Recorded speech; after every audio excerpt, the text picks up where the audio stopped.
Today on the Cardinal Sports Network, we bring you track and field competition as Lawrence takes on Hopewell Valley. I'm joined today by Coach Tim Collins, who will be giving some insight into the images we're seeing. Welcome, Coach. Thank you for having me. Oh, pleasure to have you here. It looks like we're getting ready to start one of the girls' heat races on the oval track. First event is 400 hurdles. That's once around. Set of 10 hurdles they've got to navigate. And we've got some of the better hurdlers in the county. So right now we're looking at Kaylin Hemingway in the middle there. Okay, well this will be exciting to watch. And they're off their lap. So on the inside, that's Fumi Akabasharan. And again, the top 3 athletes in each event score. First place gets 5 points, second place gets 3 points, and third place gets 1 point. Coach, could you explain to our audience why they weren't all lined up side by side? Yeah, because of the curve, the people on the outside lanes run longer. So because of that, they start on a stagger. So they actually start, the further outside lane they are, the further ahead they start. The only true 400 meters would be in lane 1. So it evens out normally around here, but Kaylin's ahead no matter what, even though she's on an outside lane. She's one of the better hurdlers in the county. Well, she certainly got this heat race well in hand.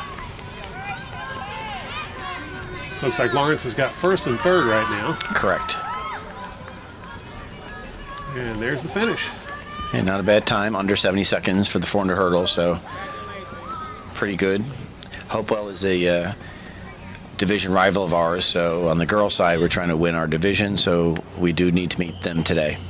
We'll take you over now to take a look at the shot put event. We've got one of the Lawrence throwers in the, what would you call it, the box? The circle, actually. Circle, okay.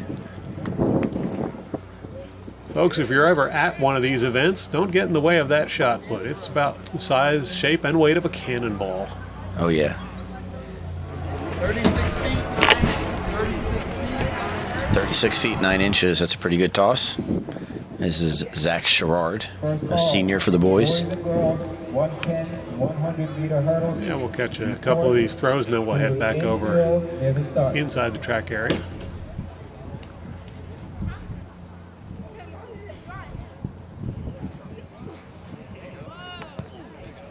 That was a pretty good throw.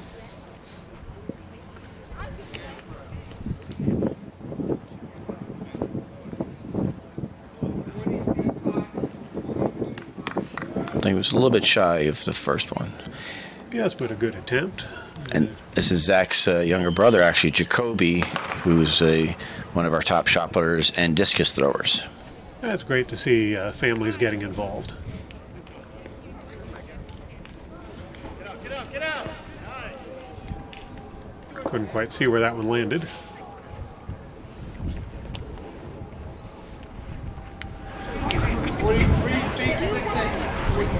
So 43 feet, so significantly farther than our other 2 throws. Now this is actually the same event, but this is Heat 2. So we have Afreen Satarwala on the right, and she's a junior. And to the left is Sarah Simius, who's a freshman. Who do you think we should be watching in this one? They're both good. Afreen's a little bit more experienced, and so she's got a faster time. So out on the right, Afreen is the more experienced of the 2. And even though it's heat number 2, you can score from this heat, meaning if Afreen beats people from the previous heat, she can score points. So that's what her... Based on her time. Exactly. So that's her goal right now. Afreen's actually also one of our top pole vaulters on the girl side. She holds the school record. She's the co-holder of the school record in the pole vault at 9 feet. Well, I'm sure that keeps her busy trying to do both events. Yeah, right after this, she'll go right back over to the pole vault.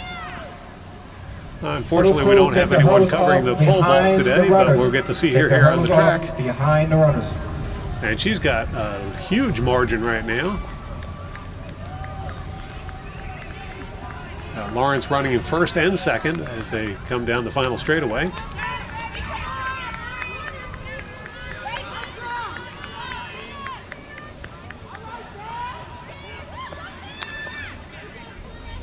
And that actually looks like, based on her time of 71, a little under 72 seconds, it looks like Afreen will place third overall. So we'll go first and third in the girls 400 hurdles.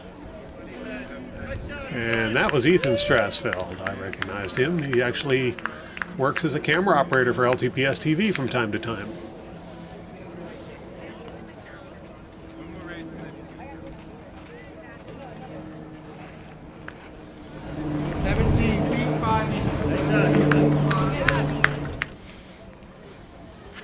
And another Lawrence hurler is stepping into the circle.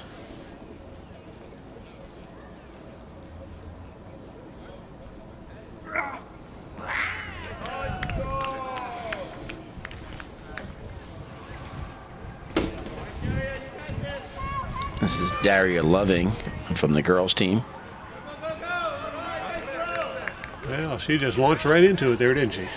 Very passionate young lady. Good to see.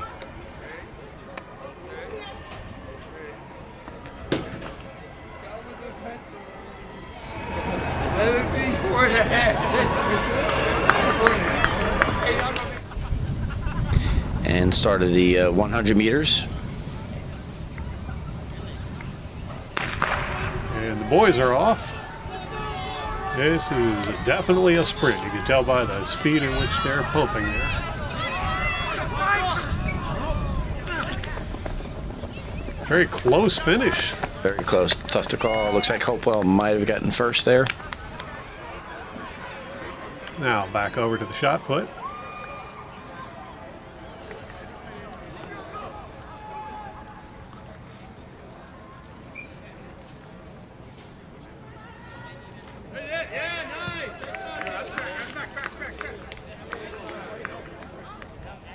Oh, you might have heard someone yelling back, back, back in the shot put. You can foul if you go over that white board in the front. And when you're done with your throw, you must enter through the back of the circle. You cannot go over that front there. That sounds like safety reasons. And like you mentioned before, that's a one heavy instrument there. Absolutely. 13 feet. There is a different weight differential between the boys' shot put and the girls. The boys throw a heavier implement. Now, I saw the track team practicing indoors prior to the start of the season. How would they practice shot put indoors? Well, not all the events are indoors and outdoors, but the shot put is one of them.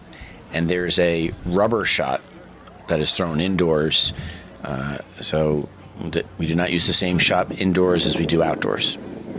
We don't do discus, obviously, or javelin, anything that gets thrown farther. But there is an indoor shot, an outdoor shot. It's just a different kind of implement.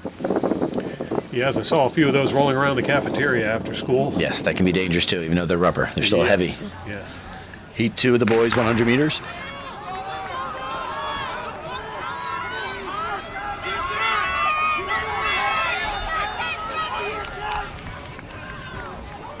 Looks like Lawrence might have gotten 2-3 in that heat. Yep. Hopewell Valley with the win.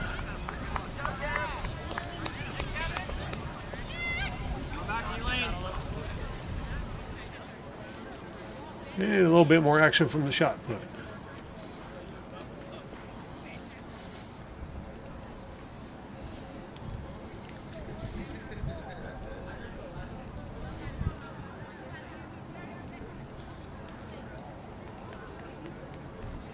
I've noticed in watching these events that the throwing events seem to run in sequential order, where they'll do like shot put and then go over and do the javelin and then wrap it up with the discus.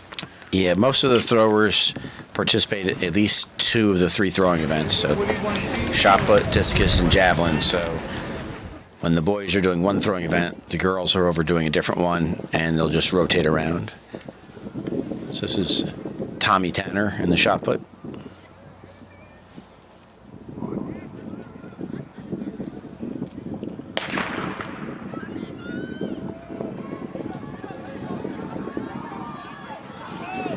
There's the throw.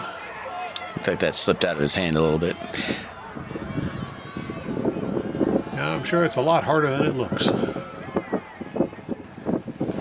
And it's called the shot put because it's too heavy. You can't really throw this implement. So you try and throw it, it won't go anywhere. So you really got to push it off your chest. So you really got to be strong, not upper body as much as you got to be pretty strong lower body and pretty explosive. So you don't have to be big. I mean, it helps, but you don't have to be big. You do have to be explosive. That's a good throw there. Yeah, that one went clear out past the lines.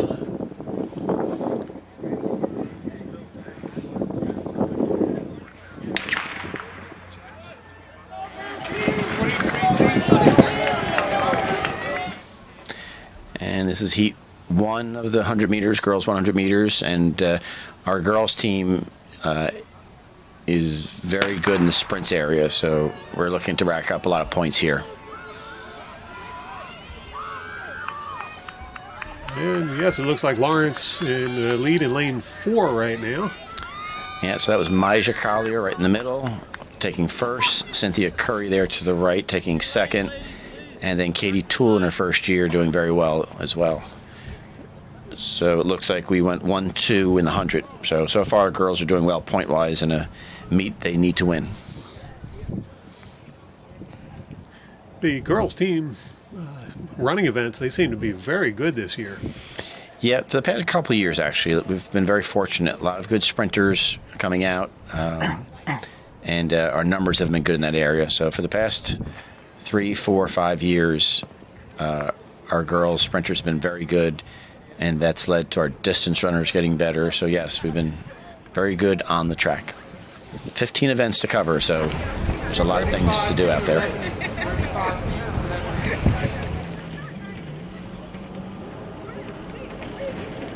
There's Ethan back in the circle. I believe that last throw was over 35 feet, wasn't it? I think I didn't hear that, but it looked like it was around that area. Each thrower gets 3 throws. No less, no more. If they foul, that counts as a throw. If they throw outside the vector there, or if they step over the toe box in the front, that counts as a throw. So 3 opportunities.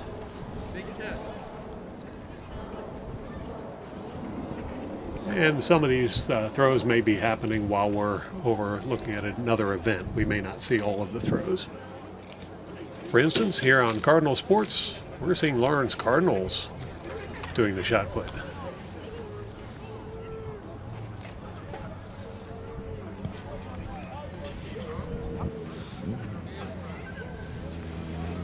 I think Tommy's second throw was probably better than that third throw. 37 feet. Oh, no, 37. Yeah, that was a pretty decent throw. Yeah. This looks like heat 2 of the girls 100 meters. And again, we've got some of our talented freshmen. On the left there, we've got Lene Lopez.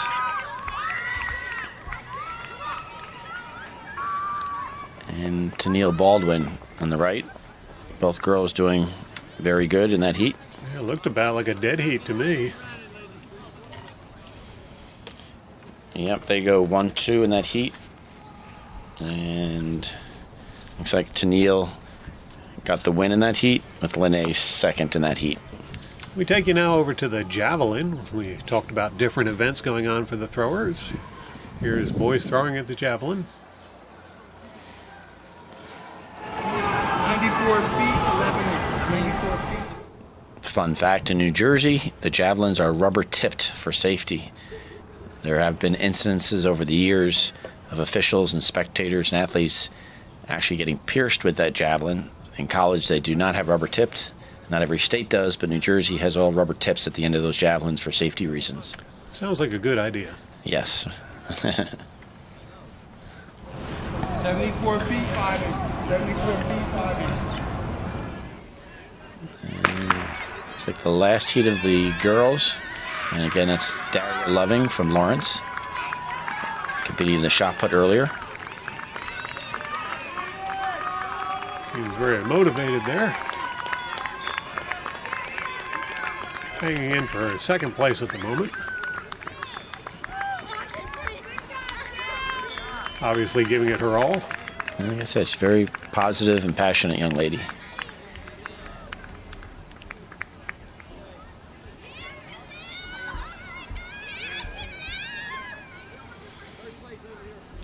Lawrence and many other teams in the county participate in some United programs to allow athletes of all abilities to compete at these track meets.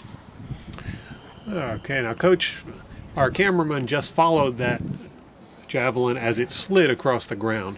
Is that final resting place what counts? It is not. You're correct. It's where it first lands, and it would be not at the tip of it. It would be at the tail end of it. So if it sticks in the ground, that's better because that's where it sticks in. But you can see where he goes to the tail end. So if it falls onto the ground, it's the tail end. If you get it to stick, it would be the front end. So even with the rubber tip, it still can stick in the grass.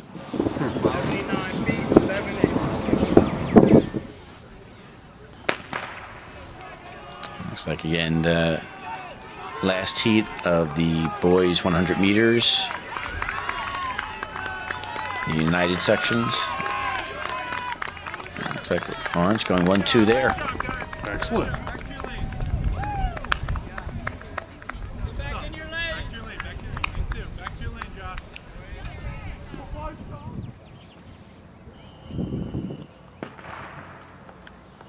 Another javelin throw.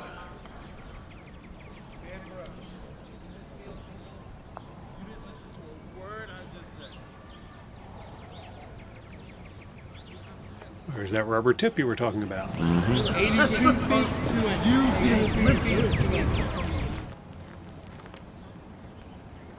What's considered a good throw for the javelin?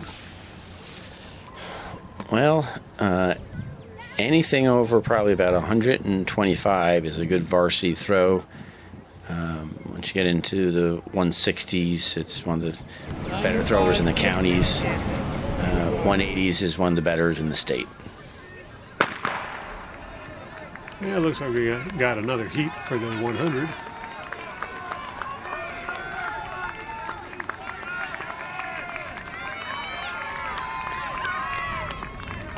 Like Lawrence will be finishing second and third in this one. Mm-hmm.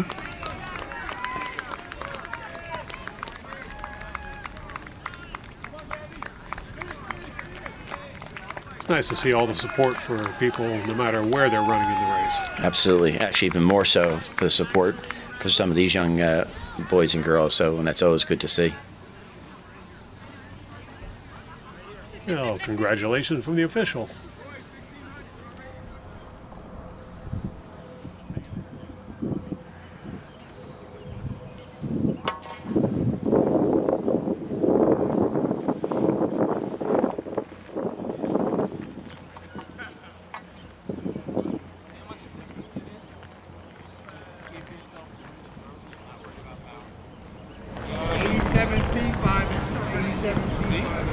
You can throw farther.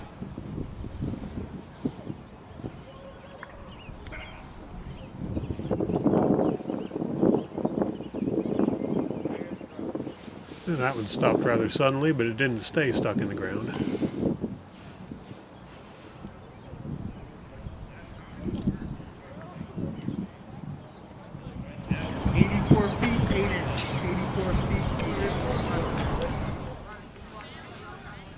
This is the start of the boys' mile. There'll be only one heat. How many laps will they have to do to make a mile? 4 laps, and when I say mile, I'm just sort of being a little bit general. It's actually 1,600 meters. A mile will be a little bit longer. Hopewell is pretty evenly matched with Lawrence, but in the distance area, they're very, very good. The person who's leading right now is one of the best middle distance runners in the entire state of New Jersey. But it looks like he'll be just taking it out and pacing some of his teammates. But he's expected to be maybe the number 1 runner in the 800 or the mile, certainly one of the top 5 in both of those events. So it looks like he's taking it easy today, pacing some of his other teammates. But that's Michael O'Rourke in 3rd place, sort of benefiting from the pacing duties from the Hopewell boy. Yes, in fact, looks like he might be moving up. He's also got Steve Cardona and Yash Shah, Zubin Gu, and Solomon Beckford in the back there. Now, for these longer events, would you see some of the same people that you would typically see doing cross-country in the fall? Yeah, it certainly helps. Most, if not all of these runners run cross country, winter track, and then spring track, so all 3 seasons. Some do not, but for this it's an aerobic event. The more mileage you run over the course of the season, the better you get. At the completion of one lap, we saw, I believe, 3 different groups had already separated, where the first half a lap was more like one pack. Yeah, it's important to pace yourself. It's tough to go your own pace the first lap. You sort of get drawn out. But if you go out too fast, you end up slowing down and not running as well as you could have. So you don't want to run as fast as you can and hang on the first lap. You want to find out your pace. You can sort of even see gradually there's a difference now between that first pack is now broken to 2 packs, which is better for the 3rd and 4th runners. And Hopewell does have a strong distance team, so they're packing up the numbers pretty well. Yes, I see we've got a challenge there for 3rd. Looks like Hopewell Valley's taking that one. And it's the halfway mark right here. And that Mike O'Rourke is looking very good right now. And Yash and Steve Cardona moving up on the number 4 Hopewell guy. And then Zubin Gu is having a nice year. He's a freshman, and Solomon, although a sophomore behind him, this is his first year of track. So they're having a very successful first year. And it's not just about scoring points, it's also about trying to do your own personal best, isn't it? Yep, and I often compare it to swimming.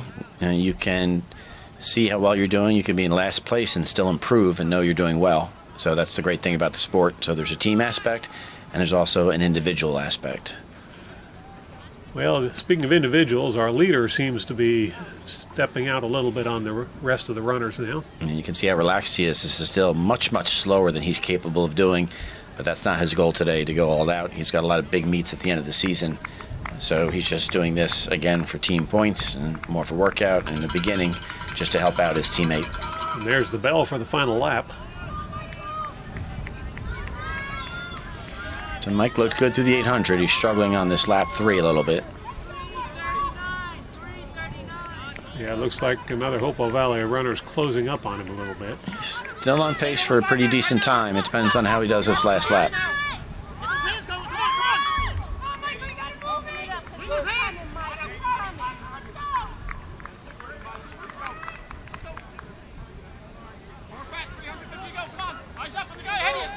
As even relaxing, our leader is long gone on the field. Here he's coming around, still maintaining a good pace, heading on to the front stretch. He was the winner of the indoor 800-meter county meet, so he's got lots of speed. He can run the 800 or the mile, and he's only a junior. So as good as he is this year, it'll be interesting to see how fast this gentleman goes next year. So you'll have to come up with an answer for his speed for next year. I don't know there's an answer for that man's speed. He's very, very fast young lady. Man. All right, so 1, 2, 3 for Hopewell. And Mike's trying to fight off their number 4 man. A bit of a challenge coming right now. He sees it's picked up his pace.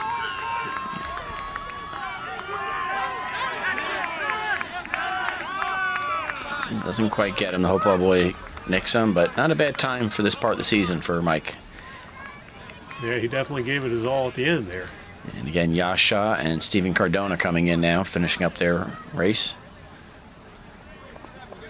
Finishing right ahead of one of the Hopewell Valley runners.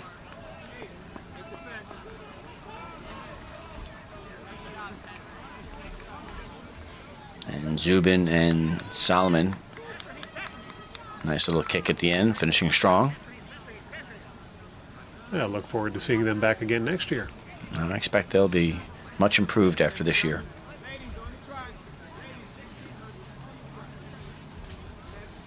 Yeah, we're blessed with some very nice weather for this event.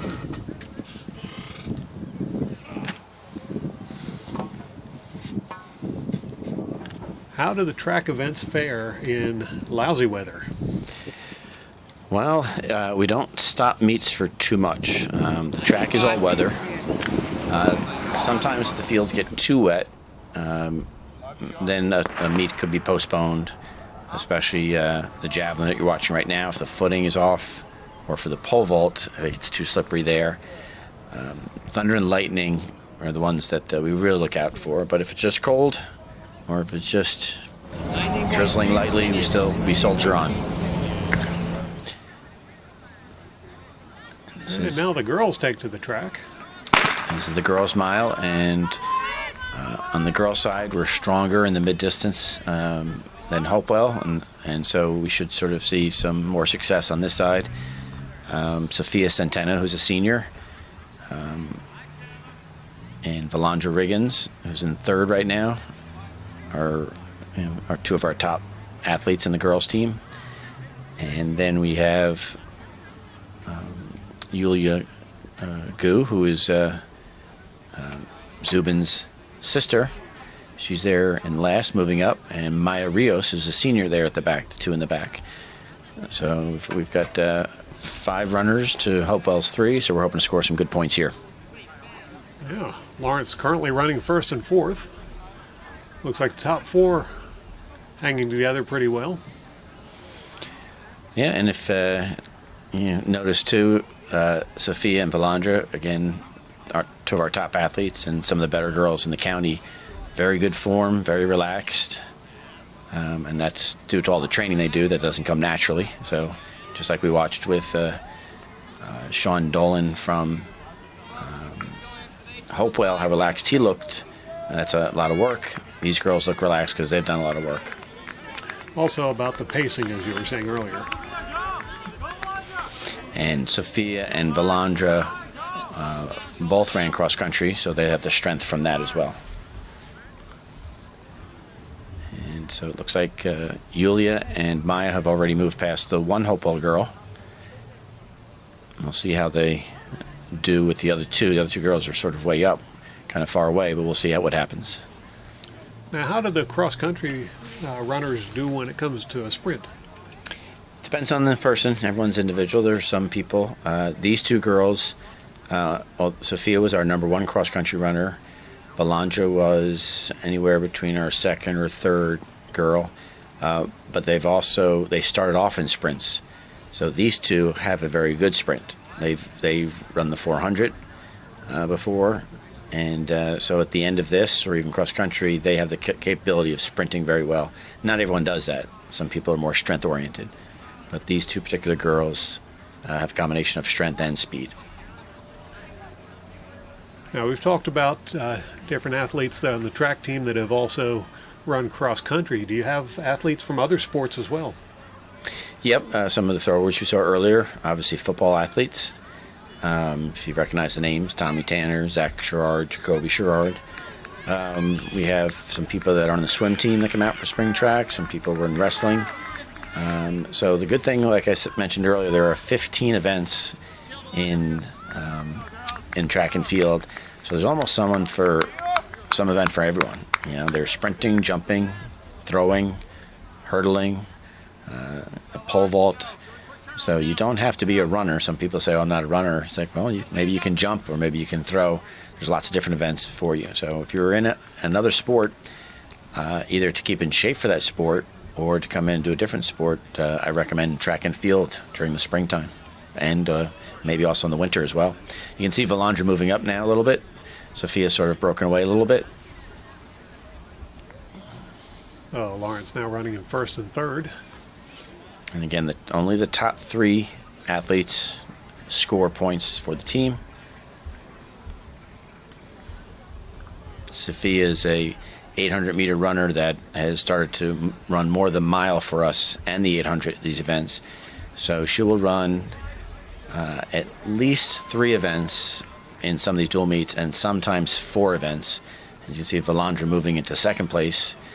So Sophia is also a pole vaulter for us. We saw Afreen Sadarwala earlier. Her and Sophia co-hold the pole vault record of 9 feet. So Sophia will start off with the mile. Or actually, she started off with the pole vault. She comes over, runs the mile. She'll go back and pole vault. She'll come back and run the 800. And then at the end of the meet, we may ask her to run the 4x400 meters. So as a senior, she's taken on a lot of responsibility. Well, she's got a little bit of company coming with her as her teammate has now moved into second place. So Lawrence garnering the top two out of this heat race at this point, if they can hold on to it. So Tommy Tanner, speaking of football athletes, so Tommy throwing the shot put and then also high jumping. So he's a very athletic young man. Well, I'm sure that helps him keep him fit for football as well. Absolutely. Football players, track and field is great to work on your strength, your explosiveness, your agility, your coordination. So some of the better football teams in our county and our state have their football players participate in track. You talk about kicks before. You can see Sophia actually picking it up a little bit as the last 200 meters now. Yes, and she's opened up a wide margin there. And then Valandra, again, she's broken away from the Hopewell girl, so it looks like we'll go 1-2 in this event. And it looks like the Hopewell will hold on for third place. But again, good points for us in a meet that we need to win to try and win our Patriot division. And things going well for Lawrence right now as they do indeed finish 1 and 2. And good times for both of them, even though they were not pressed. Sophia running 5 minutes 48 seconds for the mile, and Valandra running 5 minutes 51 seconds. So that's a personal best for Valandra, and that's a pretty good time for Sophia as well. Not her best time, but pretty good for a dual meet. And Maya coming in 6:17. That's not her PR. She runs 6:17. But Yulia Gu, this might be her PR, depending on how well she finishes here. Well, she got the spot. 6:24. That might be a personal best for her. Now we're going to move over to the discus. I believe we're going to see some of the same throwers we saw over on the shot put and on the javelin. So this looks like Morgan Pelly, who's a sophomore. Now when you compare this to the shot put, there seems to be a whole lot more safety equipment wrapped around the back end of that circle. It certainly is, especially depending on who's throwing. So, imagine the timing of the release is critical on that. And those nets are up there for a reason. It's not unusual, depending on when you release it, for it not to go where you want it to go, and those nets prevent it from going into the crowd and hitting somebody. I'd say the official out there with the one end of the tape got to have a little bravery and good heads-up moves. And he's got to stay aware. Now back over to the track, we see the boys lining up. And this is the 400 meters. We saw the 400-meter hurdles before. No hurdles here. This is just the 400 meters, once around. Coach, why were the other individuals on the track behind the runners at the start? So to get a better start, we didn't see it in the 100, but they were using it in the 100, is the starting blocks. And starting blocks are used so you can push off something to get a better start. There are spikes at the bottom of the starting blocks to go into the track. Sometimes the starting blocks slip or move, and so to make sure that doesn't happen, some athletes have somebody sit behind them to hold on to those blocks, sit on those blocks, so when they push off them that there's no slippage. Well, the lead runner here for Lawrence put on a fantastic burst of speed down the back straightaway, was able to take the lead. Looks like he's tiring a little now, but I think he held on for the win there, didn't he? Looks like Dion did, yeah. He got the win. And he's the best sprinter on the boys' team, and he is only a sophomore, I believe. Oh, looking for 2 more good years out of him. Talked about this is Jacoby Sherrard, and Jacoby has the ability this year to do very well in the discus. I think that's probably his strongest throwing event, this right here, the discus.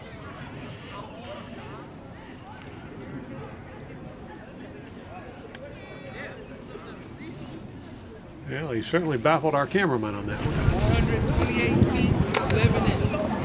128 feet, I believe. Not bad, not bad. And you say these throwing events are more than just arms, it's also leg strength. And you can see how he's sort of squatting down to sort of use some of his lower strength. You know, most people's legs are stronger than their arms, and that's where you get the power to sort of throw it. If you just use your arm on any of these events, the shot put or the javelin or the discus, you're not going to throw it very far.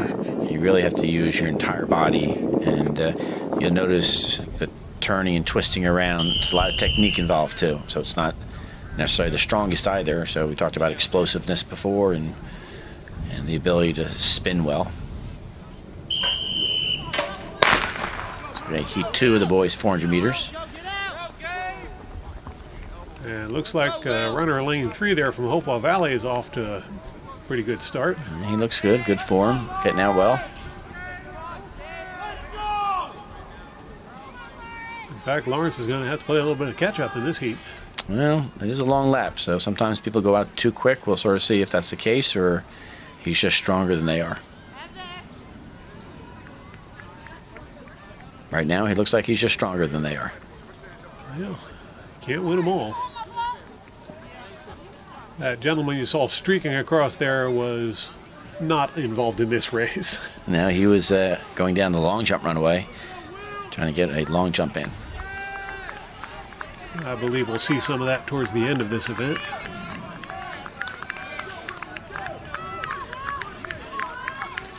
Looks like Hopewell goes 1-2 in that event, in that heat.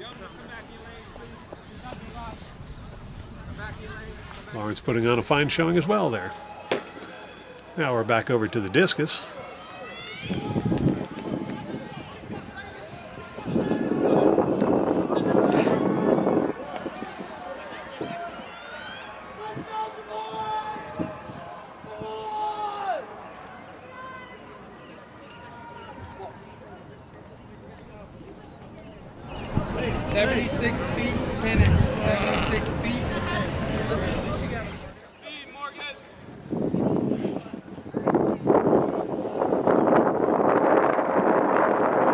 Getting a little windy, as you can hear in the coverage.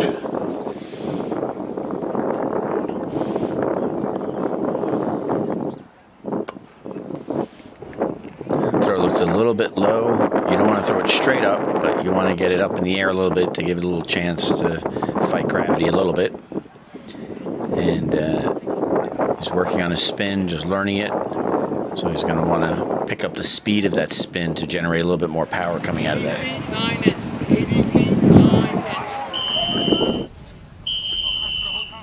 And back to the track. Heat 1 of the girls 400 meters.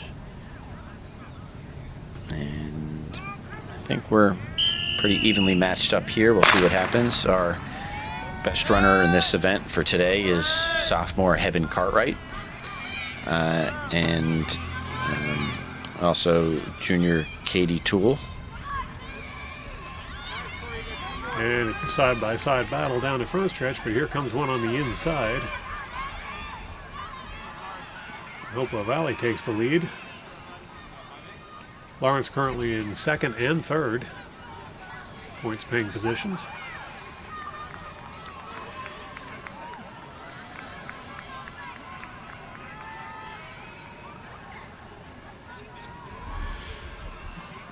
Looks like other than the leader, the rest of the girls are all running very close together. Yep, she's way out ahead, and then it's a big mix there for second place and third place.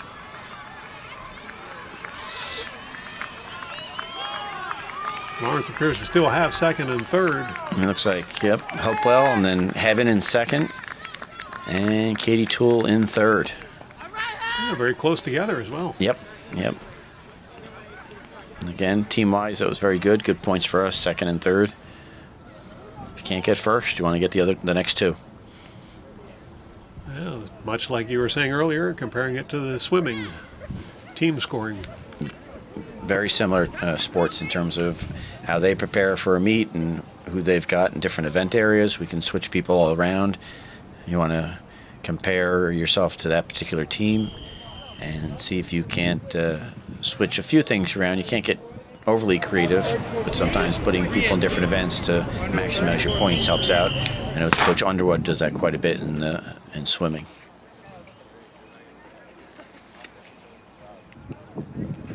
Down on the infield. Down on the infield.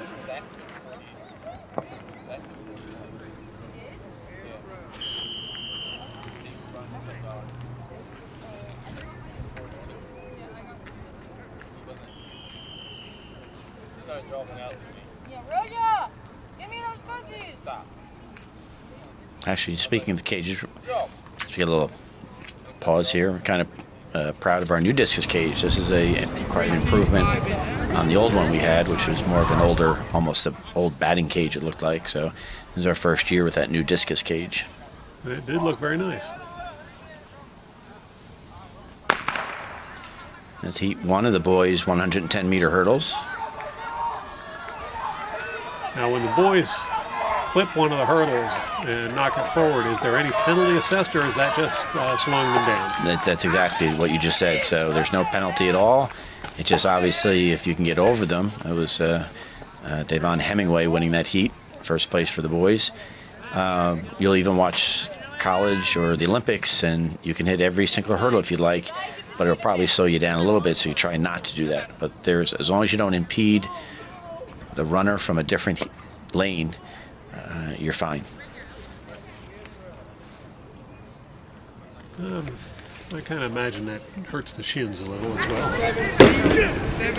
That's when it can hurt. It can hurt. It doesn't hurt when you knock it with your foot, but yes, if you hit that with your shin, that leaves a mark. Those hurdlers don't like that.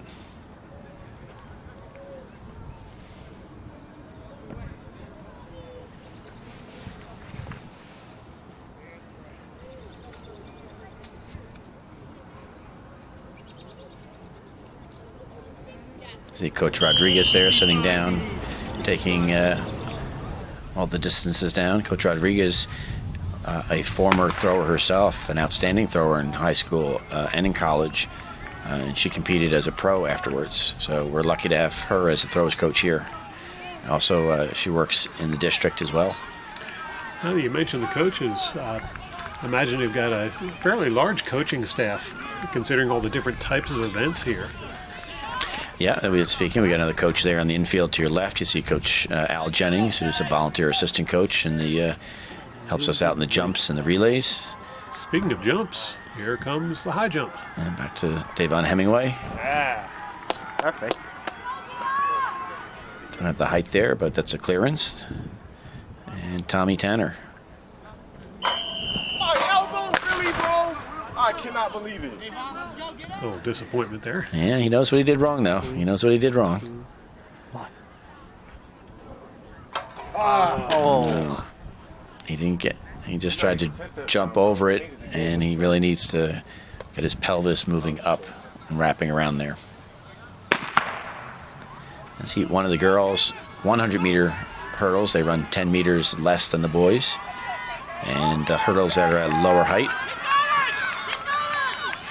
So we've got, again, Kaylin Hemingway to the right, who won the 400 hurdles, winning this easily, and Fumi Akabasharan and Sarah Simius. Now we're back over to the high jump. Oh. He didn't quite make that one.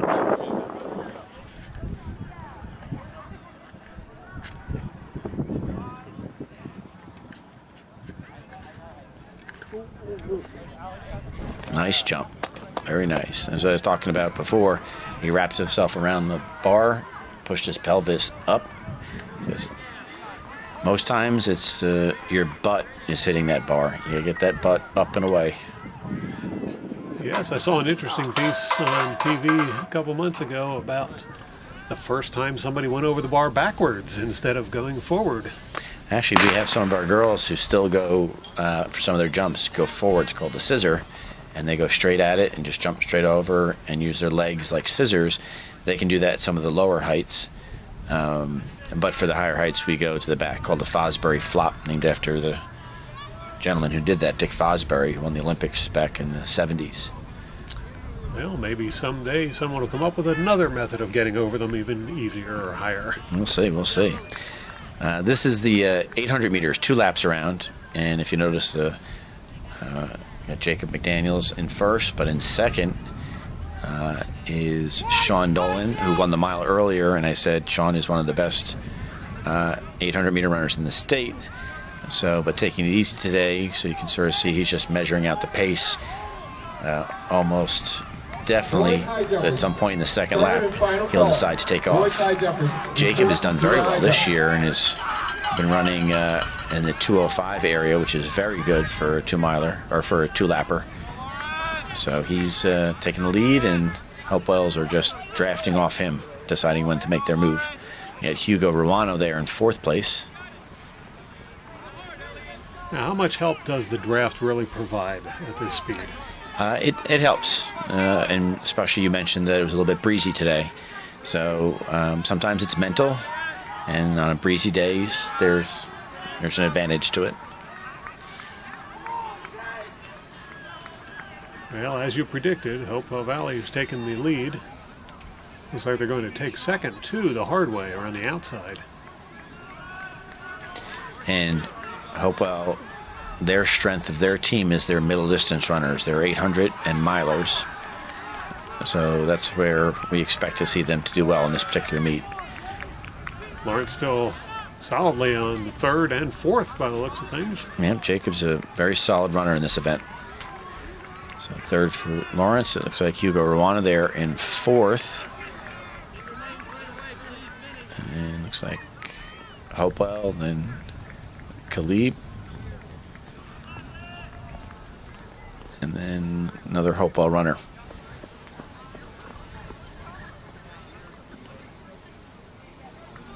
Yeah, most of them pretty close together there. Can you find out? I'll find out. Can you help me find out? Yeah.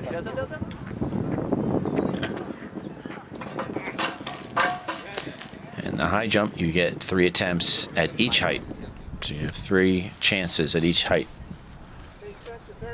Yeah, we managed to sneak in one of the Hopewell Valley jumpers. And it looks like he clipped that with his legs. Looked like the butt was over, but clipped it with his legs.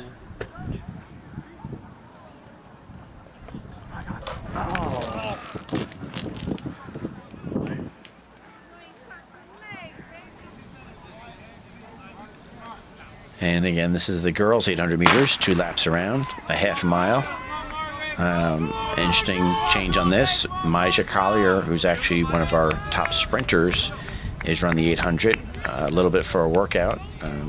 But because she's such a good 800 or 400 meter runner and a 400 hurdler, she actually should be competitive at this distance. But this is moving up for her. She did run cross country this fall, so she has a little bit more strength. And we're hoping by putting her in this event, when she goes back down to the 400 hurdle, she'll be even stronger. Doubling back is Sophia Centeno. She's right there in 2nd, who won the mile. And also, if you see Valandra Riggins there, who's in 4th place currently, and right behind her, Margaret Tran. Oh, girls definitely having a good showing in this event. Yeah, we've actually improved quite a bit in the middle distance running on the girls' side the past couple of years. So, whereas we weren't as strong a few years ago, we've become a much stronger. And then actually moving up to on the outside is a senior Dulce Pineda. So we're looking very strong in this event right now. Yes, Lawrence has the top 3 right now, taking all the points. No, I could have been mistaken there. It looks like first 2 and in challenging position for 3rd.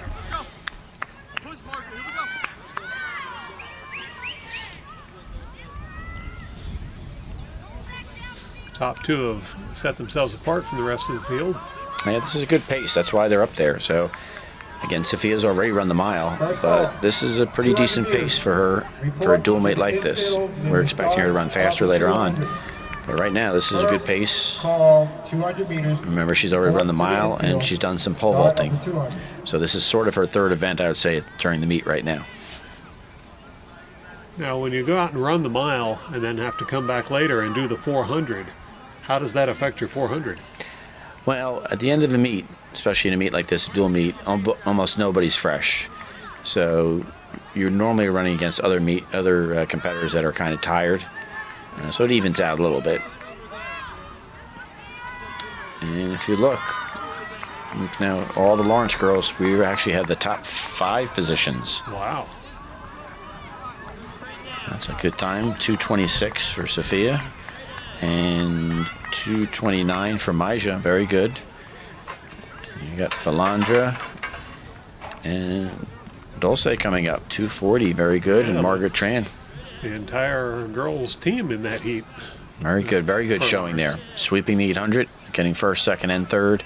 Good points. That helps us out in this team battle. Excellent job by the girls. And back over to the high jump. And then we talked about that before. That's a scissor jump. She did not go backwards. That's Bonnie Bridges, a junior, who's competing in several sports for Lawrence. And that's the backward jump, the more traditional one, done by Sarah Simius. Again, turning your back and going over. Sanaya Patterson, freshman. All clearing that height. But you sort of noticed the first one, that was the scissor jump that Bonnier used. Yeah, a little different look to it, but very effective. This is the boys' 200 meters, so half a lap. And we're starting well. We'll sort of see how we're doing here. Very competitive. Looks like Hopewell Valley out front. Yeah, looks like we might have gotten 2, 3 maybe. Tough to tell about third, but I think we got second place.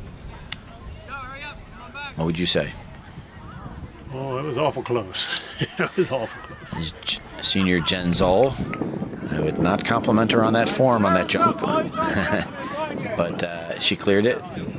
Yep, the bar didn't fall. And I'm not sure what Bonnier did right there. Looked like her foot hooked it on the way up. Yeah, it looked like she didn't know whether she wanted to scissor or backwards. Same thing, we're sort of bailing out on our jumps and the last 2 girls midway through. But we do have a strong high jump. We have 4 or 5 girls that are doing well in the high jump this year. Second heat of the boys 200 meters. Again, you can score from the second heat if your time is good enough to displace someone from the first heat. Hopewell Valley with the lead in lane 3 at the moment. Looks like Lawrence taking second and third.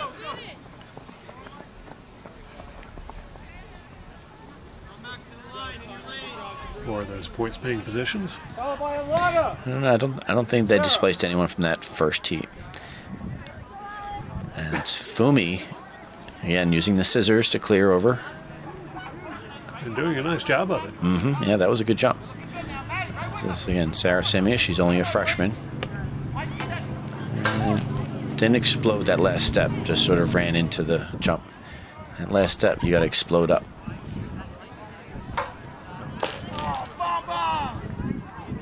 And Coach Jennings admonishing Bonnier Bridges for not doing what she can do. She's a good jumper. She just didn't have a good effort right there. And it's the first heat of the girls, 200 meters. Again, we should look well here. That's junior Cynthia Curry in the lead. And sophomore Heaven Cartwright looked to be in second place. Yeah, it can be a little deceiving shooting straight down the straightaway at the oncoming runners. But yes, Lawrence first and second. Yeah, and you said you couldn't tell, but Cynthia won that by a good amount. Well, there we go. Sanaya Patterson over. She's got quite a bit of potential. Very athletic. And of course, they'll raise the bar now.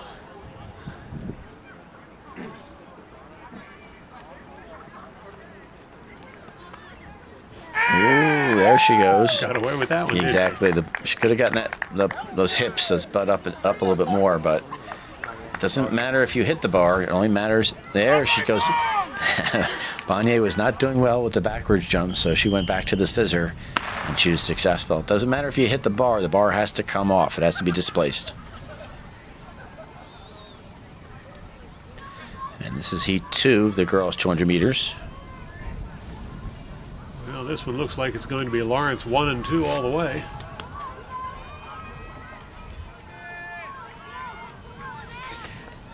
Fumi is running a very, very good time right now. Like we talked about displacing runners. That's Lene Lopez. Yes, Fumi actually displaced her teammate from the first heat, and is actually Fumi who will get second place in the 200 meters. So her time was fast enough for that. Good run. And there's another successful jump. Well, she got over it, but I wouldn't call it successful. Kaylin is an excellent high jumper. She's one of the better ones in the county. That was not a good jump. She stutter stepped that like crazy, but she is so good. That's Jen Zoll over there. Kaylin is so good that even though her steps were way off, she was able just to jump over it based on just her talent. But her steps were off on that one. She'll tell you that. That was not successful. Again, Sanaya and Sarah, both freshmen. So we've got lots of potential for that event for us in the future. This is some of the JV heats of the 200 meters. Or not the JV heat, I'm sorry. Just this might be heat 2. Or heat 3, right? Looks like might have been Allen on the left there.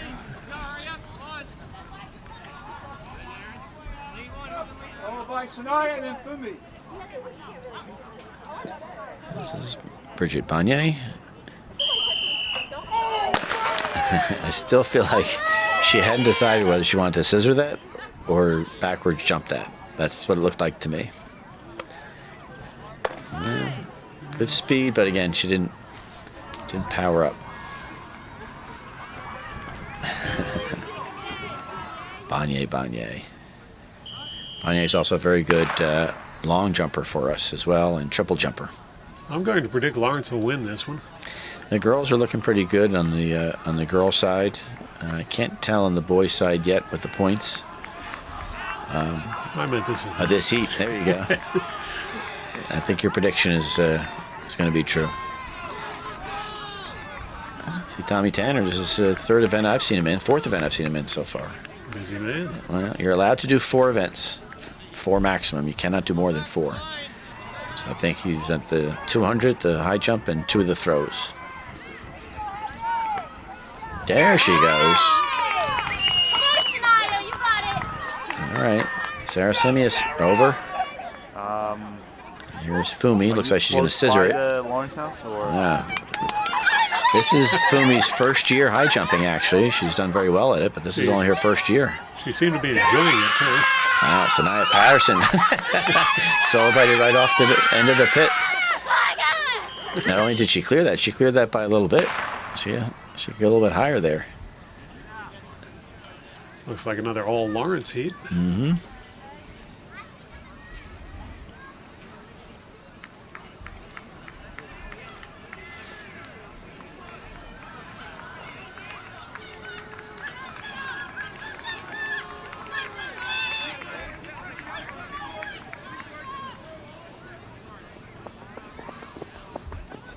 Good effort by the young men. Absolutely. So why would they be running with no Hopewell Valley runners out there?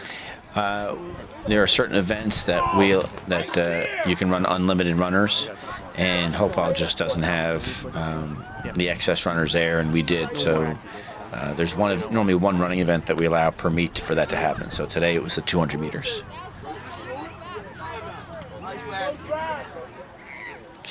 Again, Fumi sticking with the scissor approach jump, so it's a shorter approach. Still a good jump, just missed it.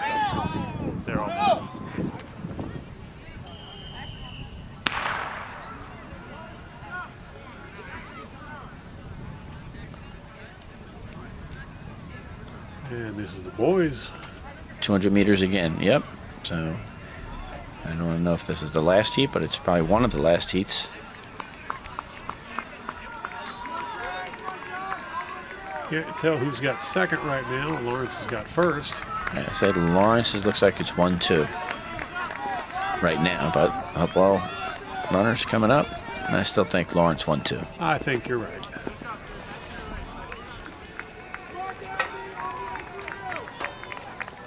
And we've got one last Lawrence runner to finish up.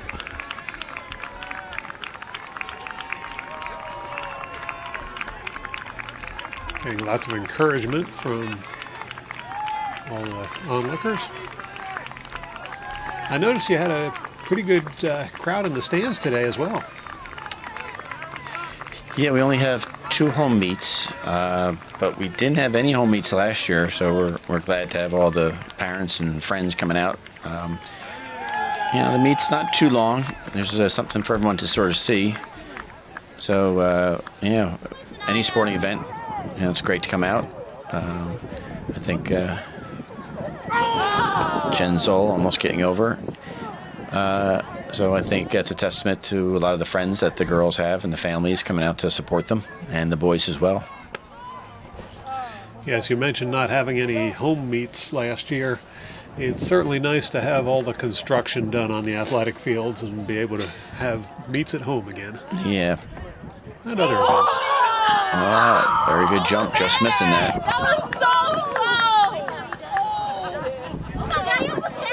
Yeah, the turf was new, but there's also fields of dirt that had covered up the discus areas. So we weren't able to host any meets last year, but we're looking forward to hosting more and more meets the next couple of years. Well, it looks like we might have Hopewell Valley runner on the inside lane challenging for the lead. Yep, this is heat 3 of the girls' 200 meters. Very close competition, though. Looks like Tennille Baldwin had a nice run there. And Don J. McClinton. We also have Janique Fuller. Yes, I thought they were 3 wide for second right there. Mm-hmm. Yeah, the scissor kick didn't do it that time. Yeah, but even her misses are close. There's a good one. It is. She looked close when she jumped, but again, she is so darn athletic that she can correct any mistakes just by her physicality. So you're saying she's capable of going even higher? Oh, yes. Oh, yeah. She's one of our top athletes. She's one of the top athletes in the school, actually. It's heat number 4, the girls' 200 meters. And this is another one where I'll predict Lawrence is going to win this year. Yeah, I think they're going to do good.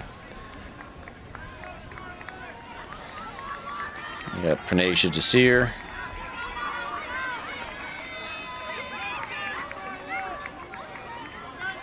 Shannon O'Neill there on the right, and Charlotte Coyote on the left. Lissa Lizardi. Sanaya Patterson, who you saw high jump, is right there. So a lot of young freshmen and sophomores in that heat. Well, good to see the younger ones getting out there. Almost.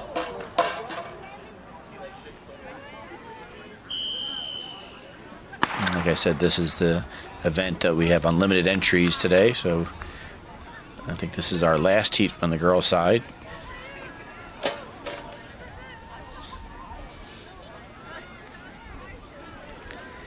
And looks to be Isha Ali on the inside on the right, and Josie Sedembrino on the left there, both freshmen. And Daria Loving there on the far left. You saw her earlier in the shot put and the 100.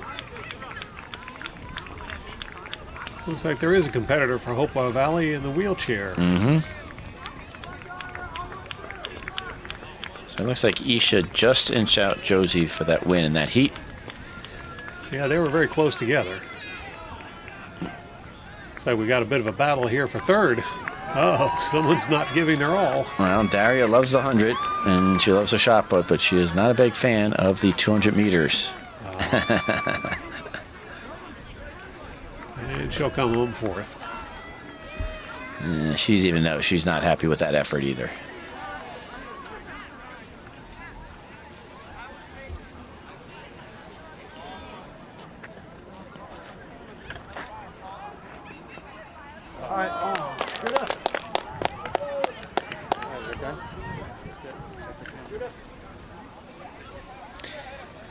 And this is the last running event before the relay.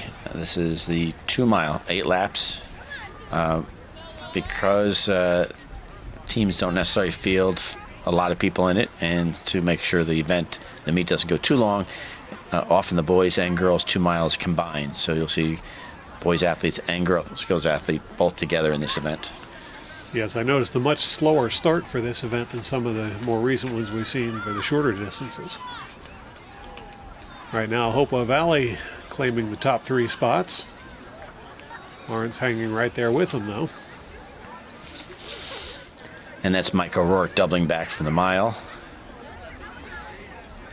And it looks like Sean Dolan is running his 3rd event. So it looks like, again, as he looks back, it means he's pacing his 2 teammates behind him just to get some... Oh, I'm sorry. That is his brother. That is not Sean Dolan. That is Tim Dolan, who's a senior and a very good runner as well. So those top 3 runners from Hopewell, especially the one in 1st and 2nd right behind him, outstanding runners.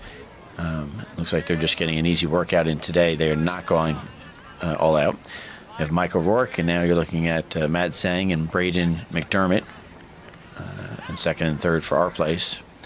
And on the girls' side, Hopewell does not have any runners in the 2 mile. They've elected not to put anyone in it. For points-wise, we've put in 2 freshmen, Madeline Weeks on the inside lane and Molly Latoff on the outside. So as long as those girls finish, they will score 8 points for us. And that hopefully will solidify our victory today. But we'll see. Meanwhile, Hopewell Valley seems to be checking out. So he's not going as easy as we thought he might. He wants to pick it up and get a little bit of a hard tempo in for himself. So he's broken away from the other 2 athletes. Sporting some very colorful shoes there as well. Can't miss him. Can't miss him.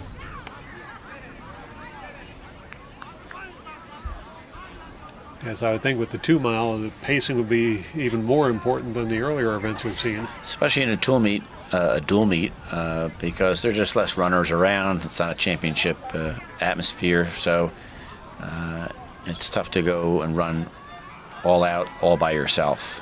Well, since you mentioned that, some of the events, it's more than one team versus another team. What's the most teams that you would compete against in one event? Normally, with our weekly events, it doesn't go more than 3 teams, although it could go 4 teams. But normally it's either a 2-team meet or a 3-team meet. When you get to the Saturday invitationals, whether they're championship, county sectionals, or just an invitational, then there are meets that host 8, 10, 15, 30 teams. And so you won't have 30 athletes in your heat, but you may very well have 2, 3, 4, 5 other teams in your heat competing against. Sounds very hectic. There's Coach Garini there with the glasses on the infield. You're talking about other coaches. In the throws, you saw Coach Snell. He was the coach who was in the red top, who was measuring out the shot put in the discus throws. Coach Rodriguez, you saw earlier. Coach Wells is the head boys coach. He is probably in the jumps area or down at the starting line. Coach Yaros is over at the pole vault area, so I don't think we're going to get to see him. So where does Lawrence find all these coaches? We're always keeping our eyes out. Always,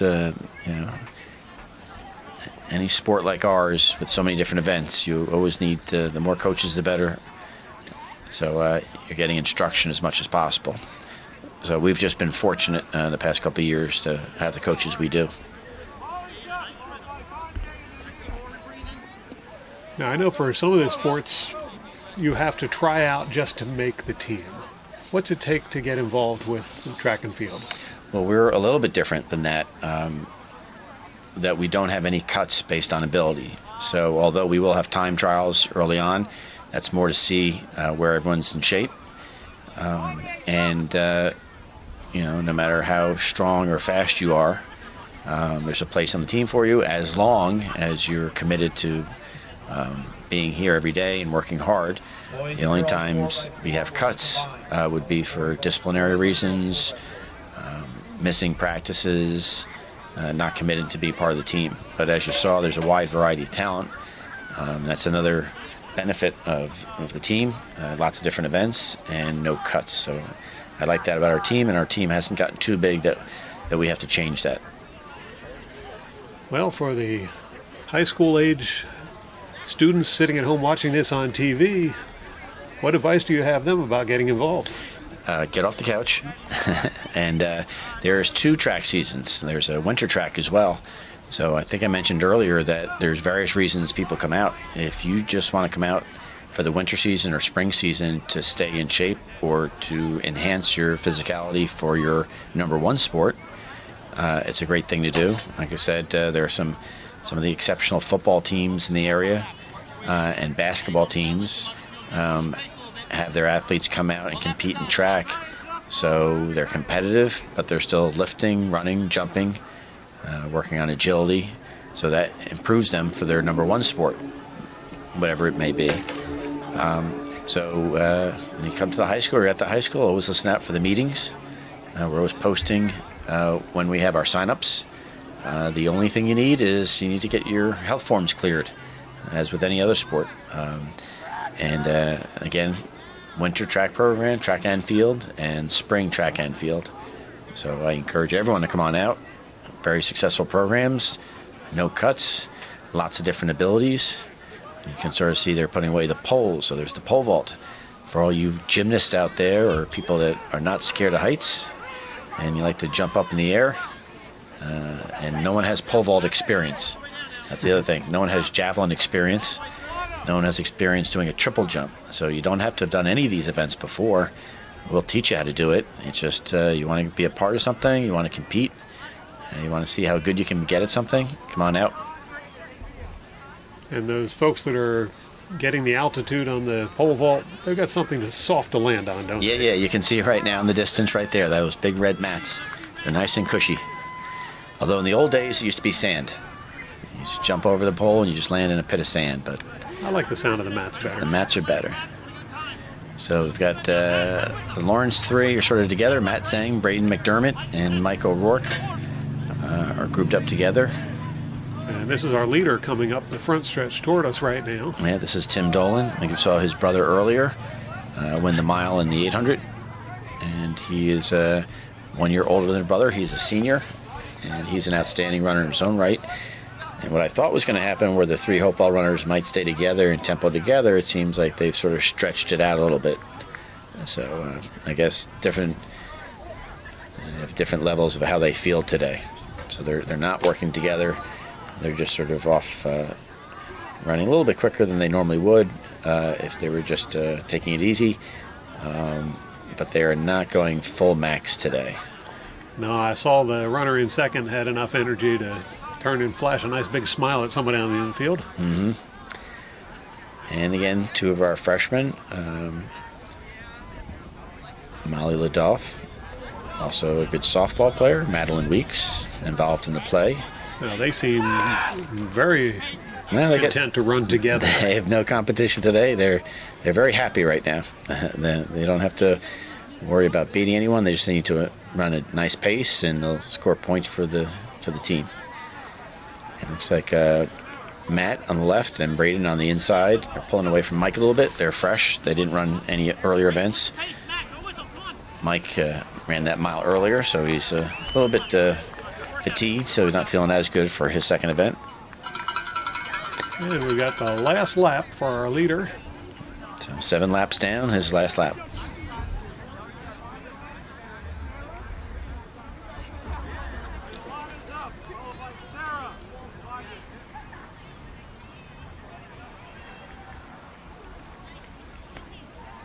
As you can see, there's lots of different things on the infield. We just saw the soccer goals going by there. It's like a circus. Yeah, there's field hockey. There's lots and lots of different activities being held on this same facility. Lacrosse. Lacrosse as well, yes. Football. Yeah, so it's a great facility down there. If you have any athletic inclination whatsoever, you should not be sitting on your butt on a couch in the spring or any season. Come on out and join one of the Lawrence sports.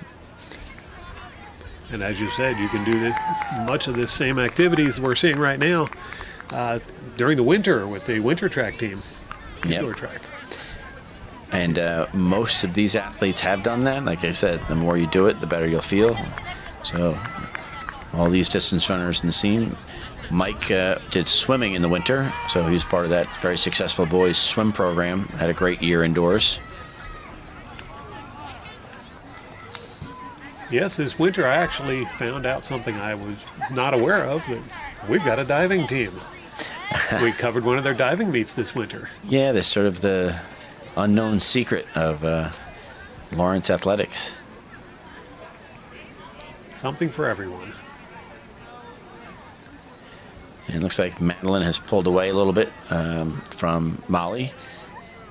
Madeline was one of our top cross-country runners, even as a freshman. She was in the top 3 for the girls' team. She did the play during the winter, so this is her first season of doing track after being off for a couple months, and she's starting to get around. A little cheering going on there. Yeah. Well, again, she doesn't have any competition. I'll speak to her later about that, about focusing a little bit more on her race. So, but again, she's scoring good points for us in the 2 mile. Yeah, it looks like she's got her race well in hand.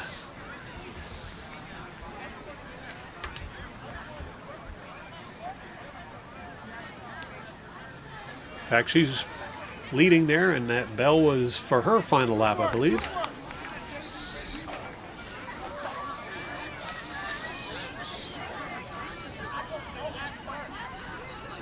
A little bit of non-sanctioned activities on the infield as well, as I saw a frisbee going by. That will break out from time to time. Nice to see folks have a little bit of energy left. Yep.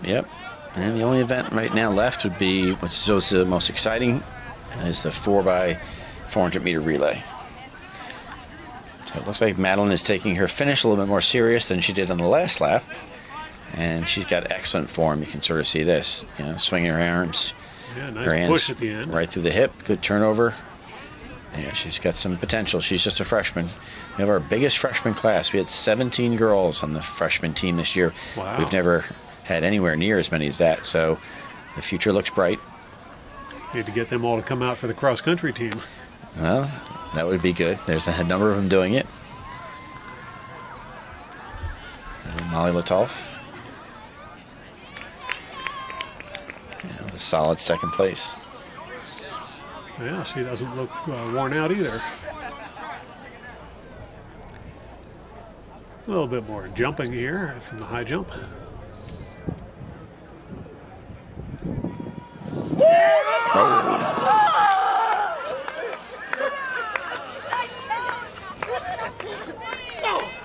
She was over, but just clipped it.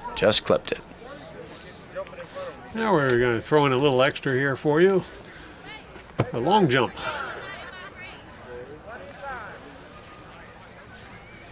So you can see the pole vault off to the left, and the high jump and triple jump going off on the right. 17 feet 6 inches. 17 feet 6 inches.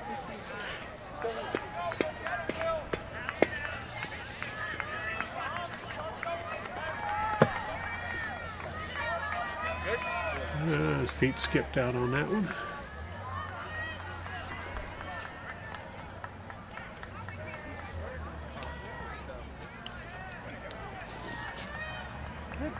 Feet 10 inches. 16 feet 10 inches. Have to get some of those referees a megaphone. Yeah, there's Jen Zoll. Or I'm sorry, no, Josie Santabrino. Alright, so you're in it. Never mind. Don't listen to me, but I want to have a good practice. Rihanna, get my phone right there. Yeah. 10 feet 8 get it? inches. 10 feet 8 inches. Come on, Trey.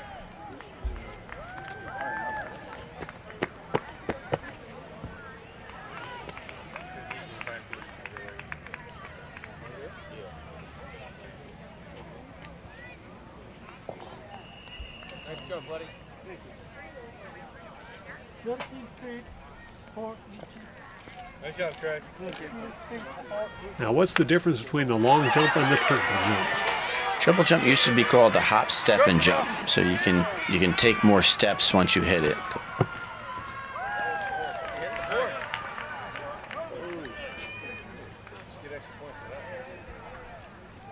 So everyone here looks like has done the long jump, but the triple jump they'll be able to they hit once, come down again, and then go a third time. So you'll be going longer distance since they're able to do that. Antonio, all the way.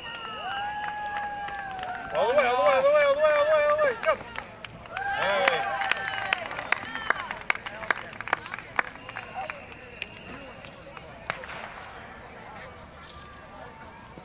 5 feet, 11 inches. Nice, Antonio. 5 feet, 11 inches. Go on, Josh! Run!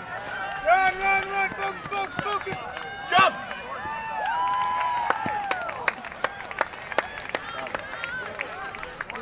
You got the breakdown too.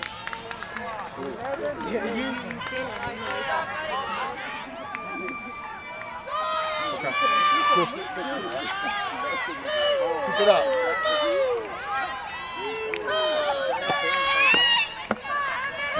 So that was a triple jump. And they measure that from the start of the first jump, don't they? Yes. 41 feet, 4 inches.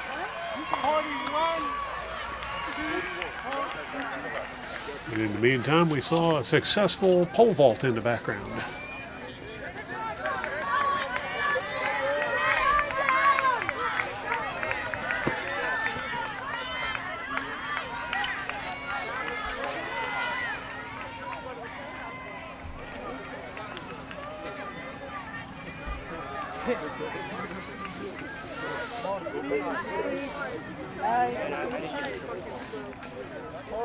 So again, no one has experience doing this unless you did middle school track. You don't have to have done middle school track to do this.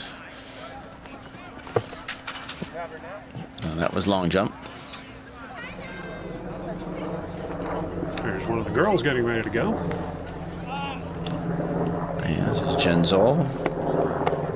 Yep, that's triple jump. So she's able to take 2 hops before her final jump. Normally switching legs. 29 feet, 7 inches. So again, you can't jump 29 feet in high school by yourself. So that's why she's able to run, jump up 1, come down once, come down twice, and then jump off that 3rd time. Here's Bonnier Bridges, who high jumped before, triple jumping.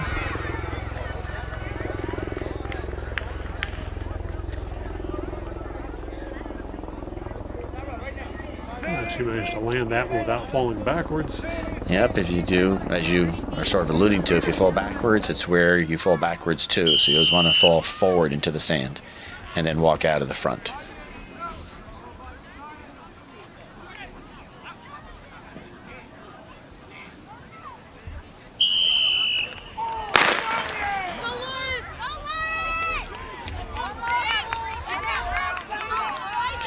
And this is the 4x400 meter relay because in terms of time, we want to make sure we get it before dusk.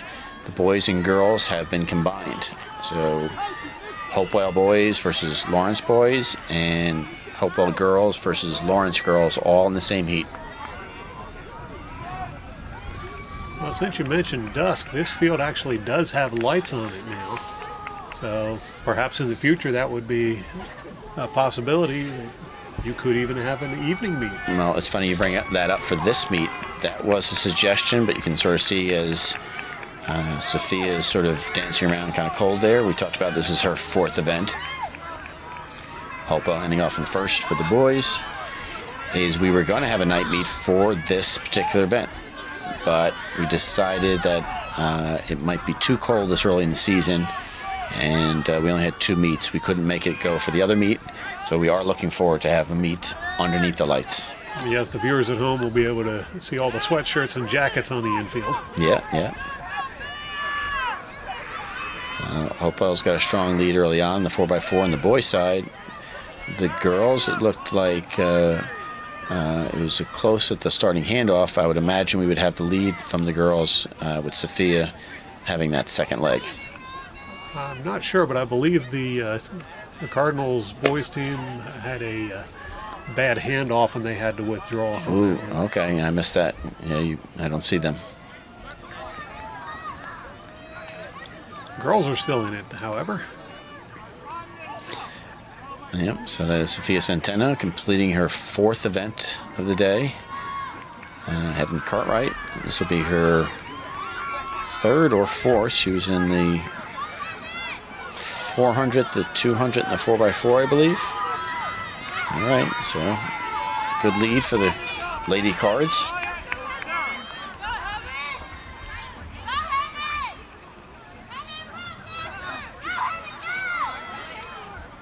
Yes, that's quite a lead they've developed already.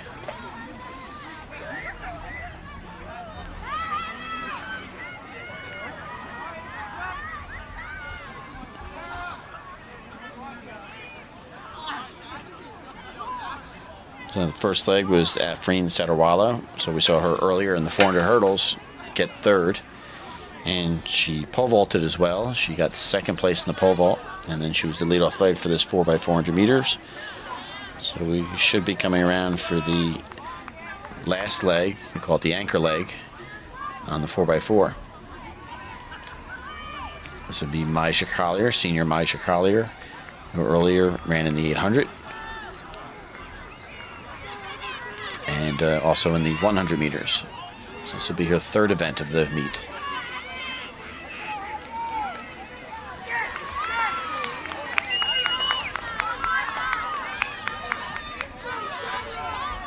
Now there's limitations on where they can hand that baton off, aren't there?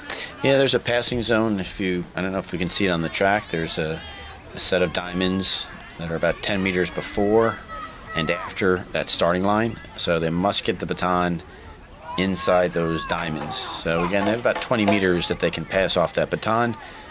They can drop the baton, they just have to pick it up. So that would not be a disqualification. The disqualification would only be if they accepted the baton too early, before the zone, or more likely too late outside the zone. It normally doesn't happen too much in this particular race. Normally in the shorter sprints, the 4x100 or the 4x200, which we don't compete in this particular event.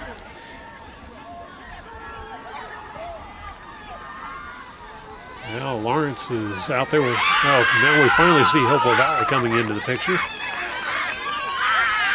No challenge at all right now. And that'll do it for that race.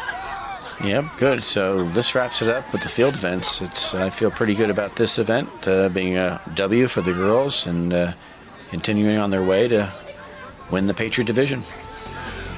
Well, Coach, thank you for joining us. It's been nice having you here and sharing your insights.